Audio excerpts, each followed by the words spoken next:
And then I have a great guest today, and I'm very excited to introduce you to him, Ryan Bakke. He's another CPA. I've had a CPA on a couple episodes ago, got great feedback. I love talking about CPAs because it's my weakness.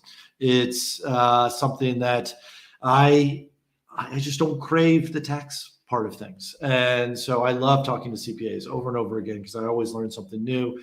And they always give me, different ways to approaching finances. Not just, we'll talk real estate, I'm sure, but this is just overarching, if you're retiring, borrowing money, all the sort of things that people seem to be default scared of a lot of times, borrowing money, getting into debt, which I love and I promote. So I kind of want to hear what Ryan Bakke says today. You've probably seen him online. He's Ryan, the real estate CPA, host of the Learn Like a CPA podcast. And he's really well connected in the real estate side of things as well. You turned into a good episode here on the House of AC. Before we get started, sponsored by Jasmine Mortgage Team. What I love about Jasmine Mortgage Team is, hey, if you're a renter right now, just get a free consultation. Go to jasminemortgageteam.com. It's 15 minutes. They're going to talk to you. And what I tell everyone that's renting is, hey, what is your rent amount? Are you paying $1,500 a month? Are you renting $2,000 a month? Talk to Jasmine Mortgage Team and say, what kind of house can I buy that will have a mortgage payment of $1,500 a month or $2,000 a month or whatever your situation may be? And you might not even realize that you could actually go buy a house and keep the same payments as you are renting. This also extends to real estate investors. A lot of times I talk to real estate investors like, hey, well, what's my next move? I can't get any more mortgages. Get a free consultation, Jasmine Mortgage Team. They'll say, hey, if we refinance this, or if we buy this, or if you put this in your spouse's name, you can get qualified for X amount of dollars so you can go buy an investment property. That's found money. And as we'll talk with Ryan Bakke, that acquiring of properties, it has so many tax benefits, so many tax write-offs to be a real estate investor. Use the leveraging an asset to fight inflation, a cash flowing, asset to fight inflation. To me, I don't care if you get debt, a mortgage that's $5,000 a month, as long as you're buying a property that makes $5,500 a month, go out and get it, right? Or whatever your threshold may be. If my mortgage payment is $2,000 a month and I can get something that makes $3,000 a month, why would I not do that? That debt is making me wealthier. I'm making an extra $1,000 a month. And plus I've got a tenant, whether that's a person or a business or it's some sort of tenant paying down that mortgage balance for me. The more credit lines, the more mortgages I get, the wealthier I'm going to be in the future. One, because each month moving forward, I get a little bit of cash flow, but two, I get tax breaks. Three, they're paying down my principal payment on that mortgage. And it's just go get as many properties. Always be acquiring. ABA. That's what I like to teach. So there's a quick little plug for Jasmine Mortgage Team. That's where I go for all my mortgages, and I've probably done over 20 with them, and that's why I highly recommend them. All right, so let's get started. Ryan Bakke, the real estate CPA. Thanks for joining the House of AC today. Hey, how are you doing, Alan? Good. What are sort of some things that, maybe I'll start here. Should you pay off your mortgage, whether it's your primary or your investment property? What's sort of your gut reaction to someone who comes to you and says, I'm putting all my extra, $1,000 or $100 extra from my paycheck to my mortgage payment? Is that a good move? Is that something you'd recommend? Where do you stand on that? I think it really depends on the individual. It's more of a personal decision, I think, than a math equation. If you run the math, the numbers make sense 9 times out of 10 to not pay the mortgage off. But we all can do that math and say, hold on, I got a truck coming. Yeah. My studio is like right by my window, but sure. Everybody could run the numbers and say, hey, my mortgage is 3-4%. I can go earn 8, 9 to 10% in the stock market, or I can go and earn 15 in real estate. Everybody can do those numbers, right? But it's when times aren't going well and those returns aren't there, and you might be super levered up. It's also times where, you just have a ton of cash going in and you're like, oh, should I pay it off? It's really a personal decision. I know people who are 30 that have their primary home paid off, but they did that at the expense of the opportunity cost of what they could be invested in. And you could run all these Excel models and plot that out, but I'll just tell you now, if you locked in 3-4% rates, last year, and you're sitting cozy on a fixed rate 30-year mortgage, I'm not in a rush to personally pay mine off, because I know with inflation, the money is pretty much free. And the reason being is because my cash outlay for that mortgage payment. So I got a mortgage. I locked up my primary at 2.85%. Right. And if inflation's running at 7%, the money that I'm paying back to the bank, they're losing purchasing power with that money. I'm essentially gaining the spread on the 2.8 versus whatever inflation is. It really does come down to a personal decision. Like I said, everybody can run the numbers, and the math makes sense that, of course, if you have 3-4% interest rate debt and you go and invest instead, you're going to come out ahead. But it's more so a psychological and emotional. A lot of investing in finance and personal finances has nothing to do with actual numbers. It's all a lot about behavior, because I'm more interested in instilling in people the discipline and the habits that are necessary to build generational wealth over a period of time, rather than what sort of rate of return that they can get. Because if you build that discipline and that habit, that's going to take you through those ebbs and flows of the down market, right? When stocks go down 20% year to date, and you got some people that understand this, and it's like, hey, this is a buying opportunity. They're licking their chops, ready to invest. So first, I want to hear those habits, but before we get there, let's take the conversation from paying off your mortgage of your primary, but paying off a mortgage on investment property. A couple of things that I see is, you get any interest that you pay on a mortgage is a business expense, and that's a tax write-off. So if you don't even have a mortgage on investment property, to me, you're losing one of the great benefits of a tax write-off. 2, let's imagine that someone gets hurt on your property and they're litigious. If you've got a $500,000 property that's completely paid off, you've got a $500,000 liability hanging around your neck, right? But if you've got a mortgage on that property, then your liability is your asset value minus your mortgage. So if you got a $400,000 mortgage, the most that someone was going to come after you, if the situation happens, it's $100,000. And a lot of times attorneys might be like, hey, it's not worth going after it. Let's just go after the insurance company or something. But if you've got all these paid off properties, I feel like you're sort of, there's some liabilities and risk that you're playing with.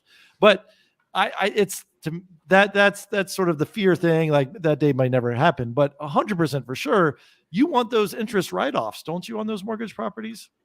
Yeah, and you bring up a good point, which I think is actually how we got connected, is that you will always come out ahead by using leverage versus not using leverage. And I did a podcast. I filmed it a couple of weeks ago. It probably won't air until late July, but it compares two people who each have $100,000. And person one just goes and buys one rental for $100,000 cash, assuming no closing costs and everything like that. But the other person goes and buys 4 properties for $25K each. Mm-hmm. So one guy's buying a $100,000 property all cash. The other person's buying 4 $100,000 properties, but he's 75% LTV. Right. And that person, what you're doing from a liability perspective is you're actually decreasing your risk, because now you don't have all your eggs in one basket, but also you're decreasing your risk because market mitigation. Right. If I have all my property or one property in one area, and let's say there's rent ceilings, or they just open like a dump truck plant right next to my property. Right. You only having one property, all your equity in it. It's a lot of risk versus, hey, I have 4 properties. Sure, it's more work, but I might have 4 properties spread out in different geographical locations. And so I might have a property 20 miles away from each other. I might have properties that 50, 60 miles away. Using leverage decreases your risk, generally speaking. Yeah. And I preach this in my book, House Fire, Financial Independence, Retire Early, as well, that, and then what also you're doing is if you have one house and it's vacant, you're making no money. But if you have 4 houses with that same $100,000 and one's vacant, the other 3 are probably paying the mortgage, the cash flow is going to cover the mortgage of the 4th. on top of that, let's just assume that real estate goes up 10% in value. If you've got one $100,000 house, you increase your equity by $10,000. But if you got 4 leveraged $100,000 houses and just real estate market over time goes up 10%, now you made $40,000. So you 4x your returns. So these are all great reasons to kind of get into leveraging. And so it's for fire-minded people. This is tough to hear. People who grew up on Dave Ramsey, it's very difficult to hear. Yeah. I'm a Dave Ramsey disciple myself. I mean, all throughout college, I was listening to the podcast on my commute back and forth, and it's tough to, it was funny, and we'll talk about it when we get into the tax part, but when in accounting and finance, going through and getting those 2 degrees, I was taught to get out of debt as quick as possible, pay off all your debts, and start investing in retirement. And it wasn't until I got into the real world where I noticed people are actually getting into debt and they're getting out of retirement accounts. They're getting into debt for income producing assets and they're getting out of retirement accounts. So it's like this paradigm shift versus what we're taught minimal finance in school, minimal. And I have an accounting and finance degree, right? Yeah. Minimal finance is taught in school, but the way they teach it, it doesn't teach you to be wealthy and passive income. It teaches you how to work for 40 years. Yeah. And I think it comes from a good place. And I think it's like, hey, what the bare minimum, this will get you from negative net worth to a 0 net worth. That seems to be the blanket advice that everyone has ingrained in their brain. And it's like, but it's holding you back from being like a millionaire, right? It's a stepping stone for many, but it's not where you should stop. And anyone who stops there, they're really stunting their financial growth. Right. So let's talk about these habits. Well, what are some of the habits that you like to teach? The basic one is to live below your means. So one of the things that I explain, coaching up friends, coaching up recent college grads is, hey, you just spent the last 3-4 years, 5 years living like a broke college student, right? Ramen noodles, eating, cheap beer, whatever it is. When you get that first type of job or you see an increase in income, live the same lifestyle that you just spent living the last 4 years. And maybe not the same lifestyle, but live similar to those means. So that way you can accumulate that excess amount of money per month, right? If you're used to only living on $1,000 a month and, now you got 3,000, well, instead of spending that delta, why not save and invest the delta? And that lifestyle inflation can get you for sure. Lifestyle creep. And one of the things that we talk about, is very underrated is sometimes you have to put yourself into a different circle and a different mindset. So if your friends are not talking about money and not talking about these type of things, and you don't have to be cliche you don't have to be in mastermind meetings, but if you're not surrounding yourself with people who are actually talking and doing it, you're going to get left behind. And sometimes I've noticed, at least me personally, sometimes if you're the smartest person in the room, you're in the wrong room. Right. You need to get yourself out of that room and insert yourself to where you're in a room with people who have already been where you want to go, who've already done and made the mistakes, because that's the only way you're going to learn and grow. And it's a lot better to learn from other people's mistakes, and it's more cost efficient to learn from other people's mistakes than to learn from your own. And so it's those type of habits. Like I said, the living below your means. I think the mindset, a lot of it does come down to data too, because I think once I saw it, hey, $500 a month, in a Roth IRA gets you to be $5 million when you're 60. Once I saw that, I'm like, holy cow. What if I did 1,000? What if I did 3,000? Right. And now, I'm doing 5,000 a month. How quick does that get me there? Yeah. Right. No. So a couple of things. I completely agree. Living Below Your Means. That was actually my first book, $1 Million by 30. I just maintained my college lifestyle of ramen noodles and cheap beer and things like that while I had a day job, had roommates. I wasn't ready to be a full grown adult, and it actually financially benefited me in the long run.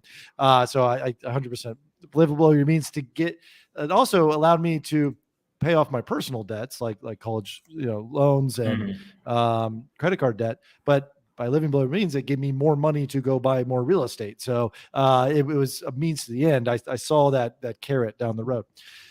Two, a lot of times I 100% agree. Surround yourself with like-minded people or people you want to be. Don't be the smartest person in the room. If a lot of people struggle with that, I think, because they don't have that network. They're in a town where they don't know enough people, or just sort of the people they grow up with don't think like them. And that to me is the beauty of podcasts, YouTube videos.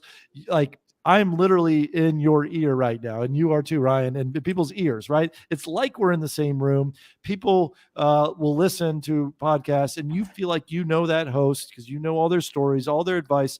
You're so connected with that person. You've never met them. That's as good as you can get about being in the same room with people who are doing the things that you want to do, and educating yourself. So if you find yourself in that situation where you don't know anyone who to talk to, the podcast all day, right? Follow the right people on Twitter, and we're both on social media and Instagram and TikTok and things like it's. Follow those people, let those be your surround yourself with, it's the next best thing for sure. What I find is, at least on TikTok, I follow some of the people that are talking about things I'm interested in. Then TikTok quickly learns that, hey, show Alan more of this content, and they keep showing me more and more content along those lines. And I meet new people and follow new people, and then they follow me, and it's new way of making friends. Like, you and I are connected. We've never met in real life, but we think alike, and we've connected through social media and all sorts of great things.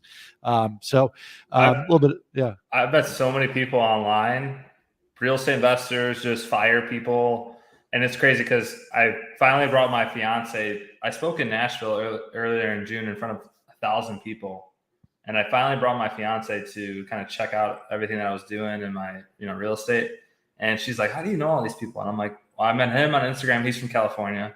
I met him, he's from Arizona. He's from Florida. He's from, and I mean, all these people. And it's all through social media. And a lot of it's podcasts, but a lot of it, like I said, is meeting those people that, with social media, you couldn't do what we're doing now investing wise 20 years ago. There was just no opportunity, but now it's just because everybody's so connected through the podcast, through social media, that it really opens the door for a lot of opportunity. There's so much education out there, free education. And then you can also, a lot of folks are selling additional education, but yeah, there's that's the new media world, the internet. It's education at your fingertips all the time. And so it's follow your passions and what you're interested in, and go get educated, or hire someone who has been educated, and like a CPA that knows this stuff. So like don't go out and be your own CPA. Don't go out and be your own real estate agent. Get a real estate investment advisor, whatever it is. There's a bunch of people out there. Okay. So what are some tax strategies that if someone wants to build passive income, retire, leave their day job, generational wealth, whatever their goals are, however ambitious they may be, what are some things that people should be looking out for? So one of the things that I try to convince people, and what I think the name of the game, if I have to dub a name of the game, is there's two tax codes. There's one for the informed and there's one for the uninformed. Okay. And the informed know that putting your money in certain asset classes allows it to be taxed a lot less, if not at all. And those type of asset classes are going to be what's considered portfolio income. So like your stocks, dividends, capital gains, your bonds, your interest income, that's portfolio income. Taxed a lot less than if you were to make it at a day job. But then also passive income through the form of primarily through rental real estate. Now there's other forms of passive income. I could be an investor in your business. I could be an investor in like a hair salon or a laundromat, or those are other forms of passive income, but we'll talk about real estate on this one. The name of the game is really how quickly can you shift your income from earned and active. So if I'm drawing am I able to share my screen and draw? Yes. Does it allow me to draw? I haven't tried it. It'll be a first, okay. But if you have a paint drawing program, you could share that kind of thing. I got a slide deck somewhere. I'll try to work on it in the background here. Okay, but okay. You have your earned income, which is again money made at a day job, whether you're self-employed or you work a W-2. That's taxed at the highest rates, and there's limited ways that you can things that you can do to offset that income. You could invest in retirement accounts. You can have have more babies, that's really about it. If all your income is from that sort of bracket, that's the only way you're going to be able to. There's limited ways you can offset that income. I'm pulling it up right now, so give me a sec. Okay.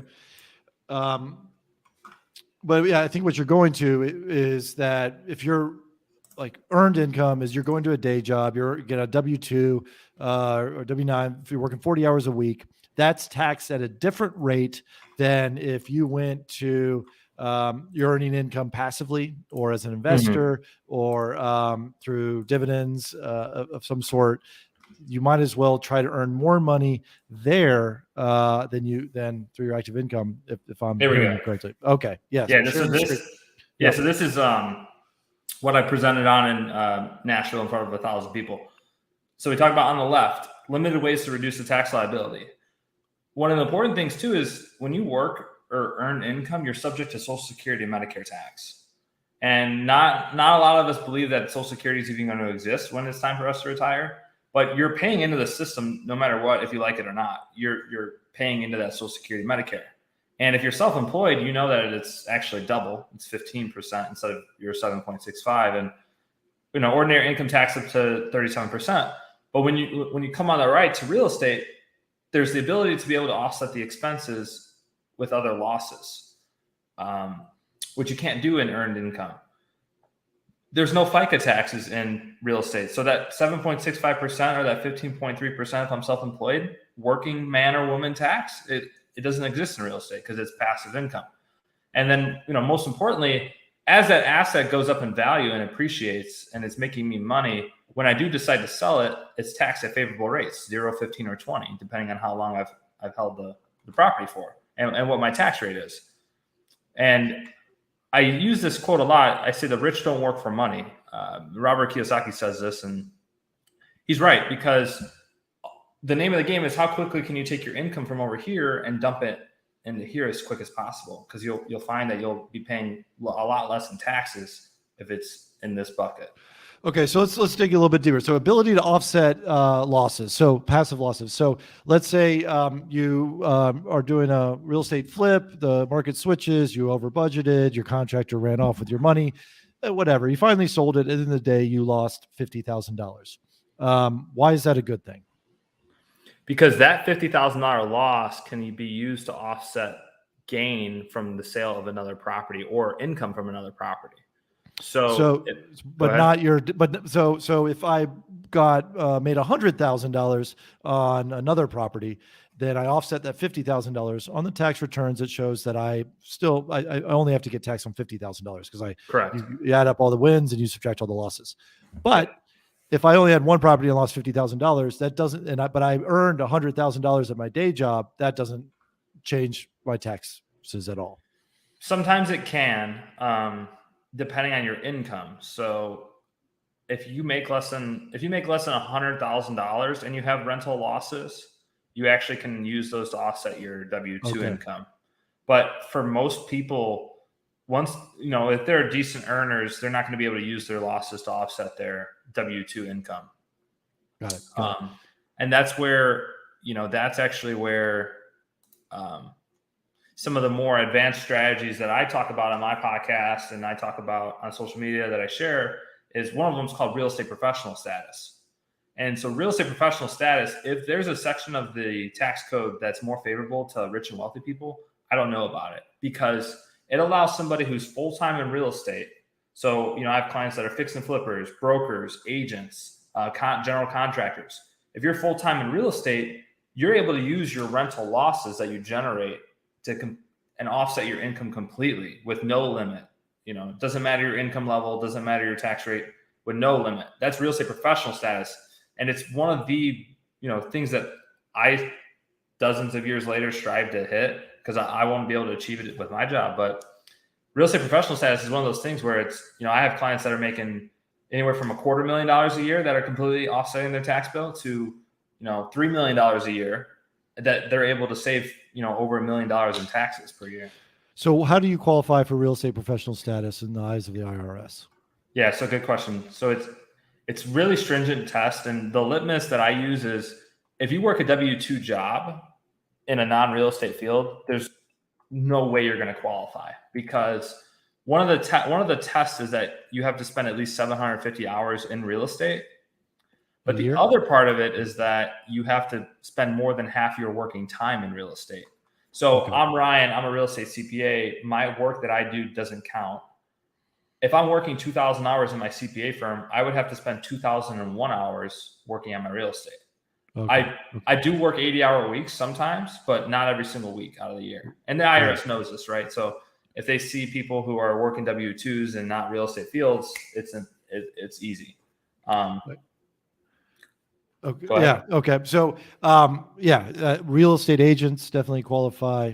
Full-time real estate investors. That's another reason to leave your day job to go full-time real estate investor. House flippers, contractors. Now, if you're like in the mortgage business, or you're a plumber or electrician, you're working on houses and helping the houses. Does that qualify, or is it? So the mortgage brokers, sometimes they're hit or miss. So we've seen in the tax courts, sometimes they allow them, sometimes don't. So I guess that's the difference between being like a mortgage originator versus a broker. Plumbers, absolutely not, just because they're working on residential real estate, but that's not like the primary notion of the underlying work. There's if you look online, there's actually 11 different activities that qualify or count, and just being a plumber isn't one of them. Okay, unfortunately, yeah. And to kind of go back to the losses, this is sort of what I've come up with, and I don't know if I'm doing the right thing. I take all my real estate wins, the capital gains, the things and I earmark what I think I'm going to have to pay for taxes by the end of the year, and I take that money and then I invest it in like speculative assets. Maybe it's a speculative stock or cryptocurrency, Bitcoin, something like that. And my thought process is, hey, if I lose it all, then I write that off as a loss. I was going to pay it in taxes anyway. If I make a gain off of it, then great. I'll pay more taxes, but I made more money. Is that a good idea? Bad idea? So you're hitting the mark there though, because portfolio and passive income don't mingle with each other. Okay. So if I have a $50,000 loss in the stock market or crypto, it's not going to offset my $50,000 rental income. Okay. So go ahead. Okay. So I thought the accountant would look at the full picture. Hey, he made 50 here, he lost 50 here, made 50 here, lost 50 here. Oh, it's all even. It's no taxes. But you're saying certain things will still be taxed. Yeah, right. Because they don't talk to each other. Okay. So it has to be within real estate related. Right. Okay. So then back to my example, if I made $50,000 in cryptocurrency, and then I lost $50,000 in cryptocurrency, they would balance each other out. If I made $50,000 in stocks and I lost $50,000 in stocks, they balance each other out. So it has to be within the same field. Okay. Yeah, generally 90% of the time. Like if you qualify as a real estate professional, you can use the losses to offset your crypto gains. Okay. So that's what I am, a real estate professional. So yeah, so I was doing it. Yeah. Okay. But your crypto losses will never offset your real estate income. Does that make sense? Yes. Right. It could go. You could take real estate, which is 90% of the time. What's going to happen is you're going to have real estate losses that you're able to use against your other income. Yeah, and so when people listening here are probably like, what kind of investor has all sorts of losses, right? And so I'll say, like, I overall I have more wins than losses, but like it will happen occasionally if you're in the game long enough. But it's also a lot of accountants make every deal look like a loss, even though it's really not, but through the depreciation and the way you sort of do the write downs on properties. Because am I right there? Like, because I think a lot of accountants, their job is to make it look like you're a bad real estate investor because it's tax advantage to do so.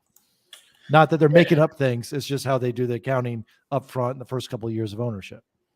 Yeah. So the primary driver of the losses is going to be depreciation. And so depreciation is this idea that We know that real estate tends to go up in value over time, but the contents and the structure of the house and what's inside of it actually loses value, right? The furniture, the millwork, the countertops, everything actually loses value inside of the house.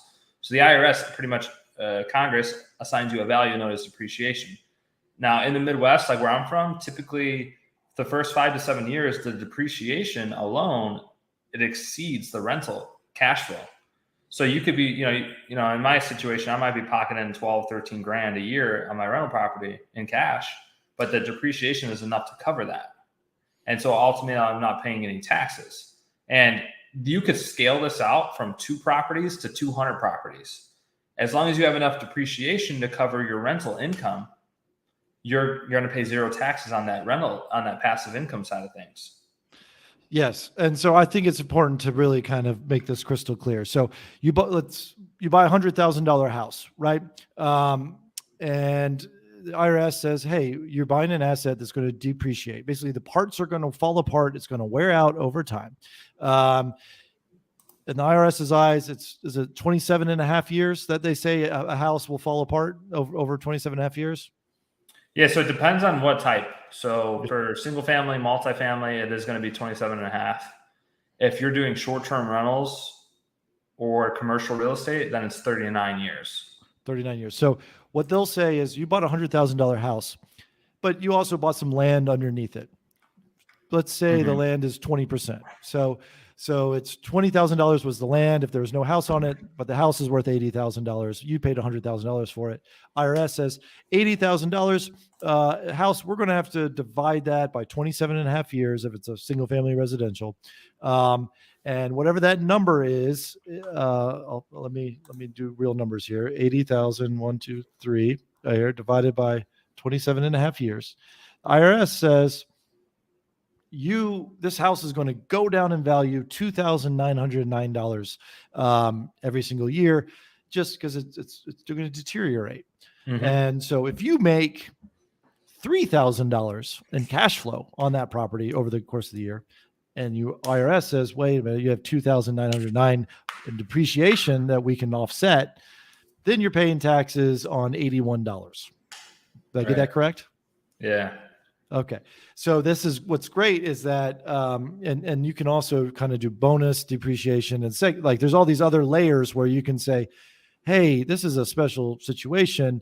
Let's do 5 years worth of depreciation in the first year because we have this special circumstance. Isn't there ways to kind of do it that way as well?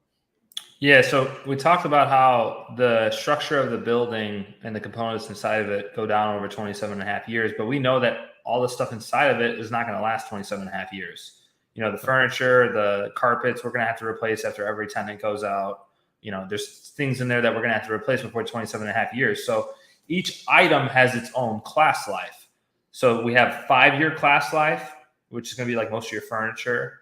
There's 7-year class life of assets inside of your property. And then there's what's known as land improvements, which is pretty much anything that's fixated on top of the land that your building sits on. So like a driveway, fence, patio, pool, anything sort of land improvement is over 15 years. Well, if an asset has a class life of less than 20, it can actually be depreciated all in year 1. So my 5, 7, and 15-year assets, which generally speaking, most of the time make up about 20 to 25% of the purchase price, can actually be written off and depreciated in year 1. Yeah. So if you've got a great deal where you're making $20,000 a month or a year in that first year, you can pay 0 taxes because if you did all those changes, it looks like you depreciated $25,000, right? And then on your paper, you've got a negative $5,000 loss on this real estate investment, which is an accountant making you look like you're a terrible investor when actually you've had a banner year, but you paid no taxes. Yeah, and that's funny because it's and it's important for everybody to remember that these are not cash flow losses, but these are tax losses, and they're totally different, right? We're not actually losing money on our rental properties, but we're able to turn around and tell the IRS that we did lose money, actually. Yes. And this is why I tweeted out a couple of weeks ago, and I said that your tax return is the only place where you want to be poor. Because, in your what you do in a day job, to your lenders, you want to show that you're making a ton of money. to your friends, family, you want to be making a ton of money, but then it's like the IRS is like, no, I don't make anything. All my, now, which kind of brings me to how I kind of got started in real estate was I was working while I was in college. I had a teacher who used to trade mortgage-backed securities, and she did commercial real estate. So I kind of got my first niche there and started learning and doing pro formas. But it wasn't until I actually worked at a small CPA firm while I was in college, and I did 2 tax returns this one day. I did one tax return for a married couple that made $250,000 a year, just run-of-the-mill W-2 standard. And then I did a tax return for a guy who owned about 18 apartment buildings in Chicago, and he was single. And this guy made $400,000 in cash flow. Guess who paid less in taxes? Right. It's going to be the real estate investor, right? Right. Yeah. And so you got a single guy who's in double the tax bracket that the married couple is because he's single. He's making almost double the amount of money that they are, yet he's paying less in taxes. And I'm like, how is this possible? And I asked my boss, and he goes, it's because he invested in real estate. And ever since then, that was kind of like my paradigm shift of I need to learn everything there is to know about this immediately. And I've spent, the last 6-7 years of my life learning about how to do that and help other people. Because I've always had, like I said, I've always had the finance, the fire background. Mm-hmm. But once I combined it with real estate, it's like, okay, it's game on. Yeah.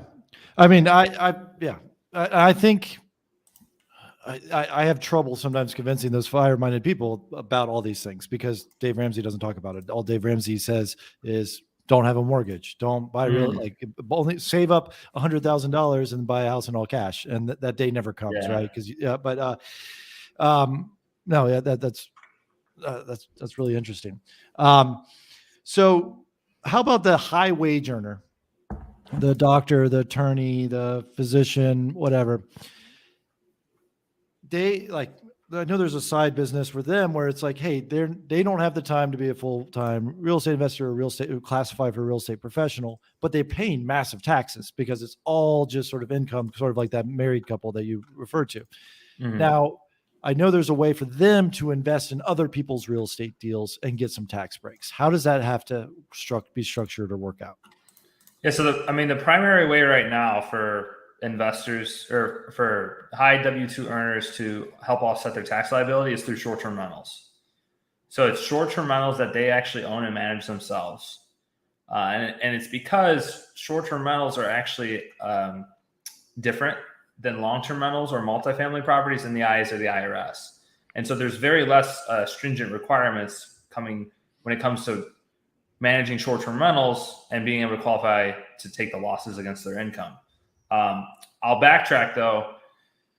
There might be some sort of scheme or ploy out there for high earners to be completely passive and use the losses against their income. It doesn't work. You actually have to be, so like, let's say I'm making $500,000 and I dump a ton of money into a real estate syndication that I don't do any work in. Right. That loss is passive to me. It's never going to be able to offset my income. Okay. My W-2 at least.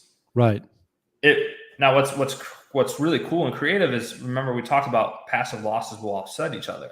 And so if I have, let's say 2, 3, 4 long-term rentals, and I'm like, hey, I don't really want to buy another property because I don't want to go through the work of it, but they're cash flowing like crazy and I need to offset that. I can invest in a syndication that generates a loss that can offset my long-term rentals. Okay. So as long as you have a couple of slices of pie in that real estate realm. And also I've seen it quite common where the spouse who's not the high earning professional, goes quote unquote full-time into real estate, buys one property, calls himself as a property manager, doesn't work a day job. And that will kind of find a way to earn them that real estate professional status. I wouldn't say just one, but you need multiple. Okay. Yeah. You just have to think about what looks real. Are you spending 750 hours on one property? No. Unless it's you're doing all the rehab yourself. It's like 16 unit building. To qualify with just one property is virtually impossible. Okay. There has been a guy that's done it, but again, it's maybe if that one property's got 300 units or something like that. But yeah, I get you. But at least go down the path. Start with one, get a second one, and your accountant will say, hey, get 2 more and you'll get some tax breaks. Don't buy these things in all cash for the best returns. Leverage your money and go from there. Oh yeah, percent. Yep. Yeah. All right. So what else sort of things would you like to sort of re-educate maybe the folks who this might be a whole new world for them?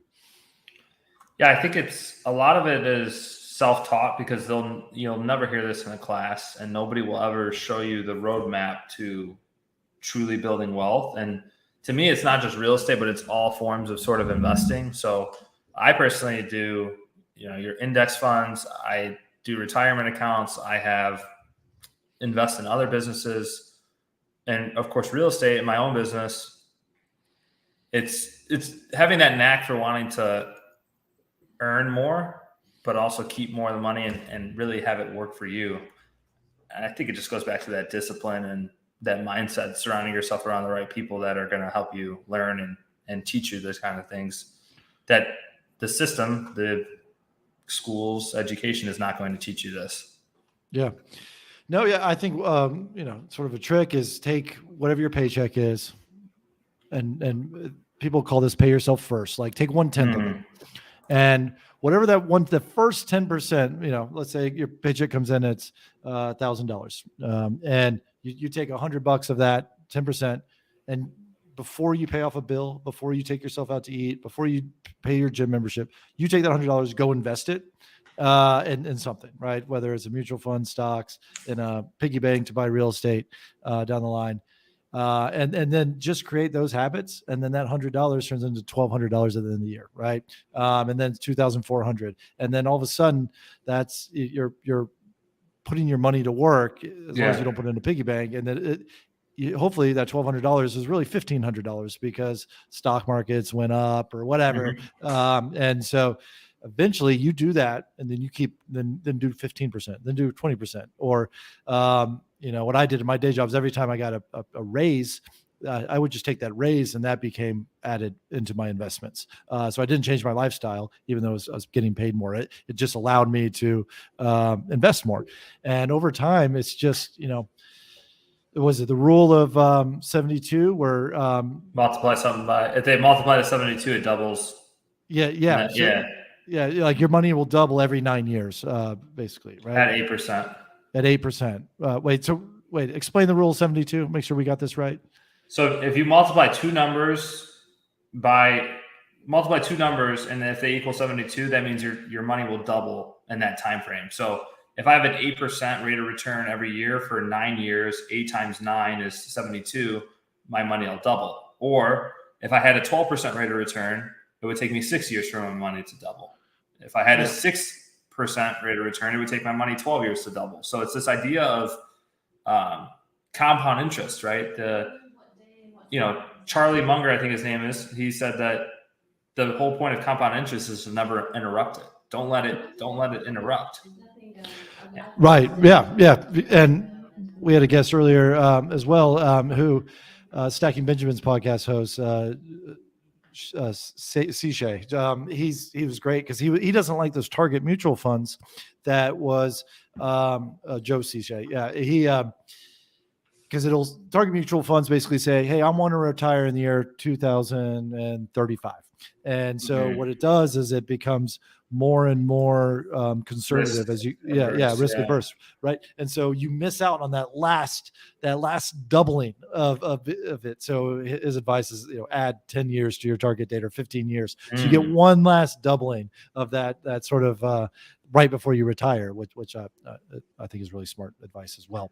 Also, I think mutual funds and 401ks, IRAs are too conservative. Like you said, until you learn about all the other benefits, especially through real estate, those things are sure start there. But yeah, eventually, once you get into the real estate world, you start cashing out your 401ks, your IRAs to buy more real estate, just because your money goes so much further, so much faster, and short-term and long-term kind of thing. But obviously, have a balanced, diversified portfolio is always in everyone's best interest. Mm-hmm. Yeah. And for me, I'm running this battle of, how much do I want to invest in retirement / brokerage accounts compared to real estate? And because, somebody like me, I feel like I'm smart enough to invest all my money in real estate to make it work. But then part of me is like, hey, let me invest a certain amount of money each month to where if that's all I have at retirement and I blow every single real estate deal or, it just doesn't pan out for me, I'm still going to be able to retire comfortably. And so that's what I've kind of done with myself is I've mapped out how much do I need to invest per month. And so that way, if I lose out on every single real estate deal, I'll still be able to retire comfortably. That's kind of what I've done. Yeah. No, that's great. So what sort of real estate investments are you in? So right now I just have I'm in multifamily, in short-term rentals, passive syndications. I'm doing due diligence on a short-term rental now, but with interest rates being a little bit higher, it makes it harder to pull the trigger. But knowing I can refinance in a year or two helps. Where are your short-term rentals? So currently now I'm looking in Ohio. Okay. I'm not going to say where exactly, but that just because it's you'll never find a cheaper entry point than Ohio compared to Smoky Mountains is on fire. Yeah. Can't get anything for less than $700,000. Florida, it just Midwest from a short-term rental perspective, it's probably the easiest or simple cost of entry. The only thing you have to deal with the Midwest is seasonality. You might have 4 or 5 months, 4 months where it's not really being rented out that much because it's winter. Right. My sort of general advice for short-term rental investors, buyers, is that, hey, it's the fastest way to make, you're going to make the best returns. Short-term rental, you're going to make more money than long-term rentals. Typically, prepare when you buy a property, evaluate it as if they shut down the Airbnb in your town and they don't allow it. And so evaluate the property. What can I rent this for to a long-term tenant? And as long as that still covers your mortgage note and expenses and stuff, it's not going to be as attractive rate, but at least you're not going to be caught in a precarious situation. If something outside of your means, county government says no more Airbnbs, something like that, you have a backup plan. You have an out. That's sort of my general advice. Or take that extra income because you're going to be creating probably double, maybe triple the income through the short-term rentals. Put it into a backup emergency fund. So if that day ever comes, you can at least carry your mortgage payments for 4 to 6 months until you can sell your property, something along those lines. But that's the only risk I really see in the Airbnb is that, because that's happened in Atlanta, where I'm from and where I'm based. You have to have a license. And it's only 2, right? Or something?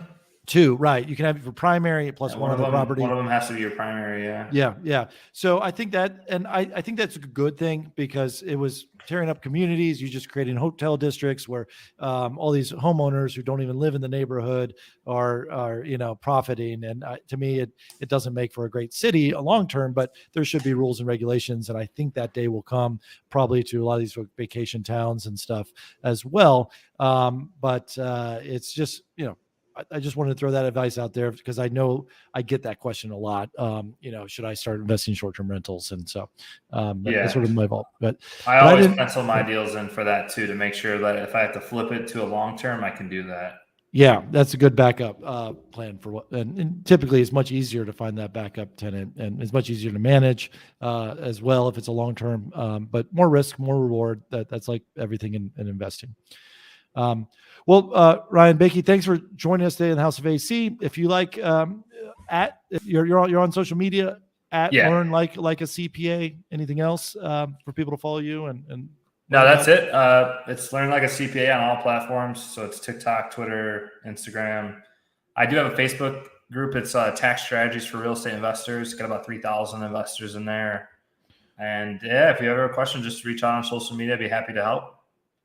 All right, Ryan, thank you so much. I've learned a lot, and thanks for, doing what you do, teaching people, real estate's definitely a great tax haven, a great benefit if you can ever earn that real estate professional status. Right. You're working there full time. Yeah, it was awesome. My pleasure. Thanks, Ryan. Thanks for listening to House of AC. Please like and subscribe. All your reviews and comments matter. They're all seen and appreciated. Keep them coming. It helps the algorithms, helps promote this show. So thank you everyone for doing that. And